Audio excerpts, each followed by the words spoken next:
আশা করি সবাই ভালো আছেন। জ্যামিতি বৃত্ত, এই জ্যামিতি অধ্যায়টা শেষ হয়ে যাচ্ছে, অন্তিম পর্ব হচ্ছে। আমি এই বইটা পড়ছিলাম হচ্ছে বেসরকারি সরকারি যেসব বই সলিউশন আছে সেই গাইড বই থেকে এই অঙ্কগুলো করা। চাকরির ভাইবা বা যে কোনো এই 9-10-এর অঙ্ক বা যে কোনো আপনার অ্যাডমিশন বলেন বলেন যেগুলো বেসিক জিনিস সেগুলোর জন্য আমি অঙ্কগুলো করাচ্ছি। আর আমার শেখার জন্য এই হচ্ছে অন্তিম পর্ব। জ্যামিতির অধ্যায়টা শেষ হয়ে যাবে, এই জ্যামিতির অধ্যায়টা শেষ হয়ে যাবে এর অন্তিম পর্ব।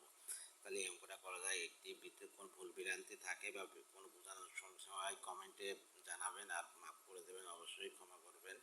আর এ হচ্ছে বৃত্তের পরিধি হচ্ছে 2πr সমান 132 আর ক্ষেত্রফল πr স্কয়ার সমান 1386। তাহলে πr² বাই 2πr সমান 1386 132। পাই কেটে যায়, এ থেকে আর, অতএব আর সমান 13/86 ইন্টু 2 132। অতএব আর এর মান হচ্ছে, ক্যালকুলেশন করবেন, 21 হবে। অতএব বাই ক্যাল। তাহলে আপনার হচ্ছে বৃহত্তম জ্যা হচ্ছে বৃত্তের ব্যাস, বৃহত্তম জ্যাটাই ব্যাসই হচ্ছে বৃহত্তম জ্যা। তাহলে হচ্ছে 2r সমান 21 ইন্টু 2 42 সেন্টিমিটার অ্যান্সার। আর এই করা হয়ে গেল। আর এইটা হচ্ছে আমার অন্তিম পর্ব।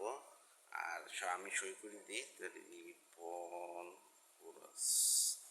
হ্যাঁ, এই হচ্ছে আপনার হচ্ছে জ্যামিতি অধ্যায় শেষ হয়ে গেল। এরকম জ্যামিতি করলাম। এই বইটা দেখাই, বইটা হচ্ছে বেসরকারি শিক্ষক নিবন্ধন সহায়িকা বই।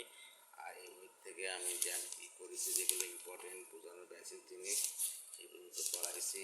আর আমার সাধ্য অনুযায়ী চেষ্টা করেছি বোঝানোর। সবাই ভুল ভ্রান্তি থাকলে আপনার মাফ করে দেবেন। এই হচ্ছে অন্তিম পর্ব। সবাই ভালো থাকবেন, সুস্থ থাকবেন এবং মাথা ঠান্ডা করে অঙ্ক করবেন। Best of the luck, best wishes, all the best. Thank you so much.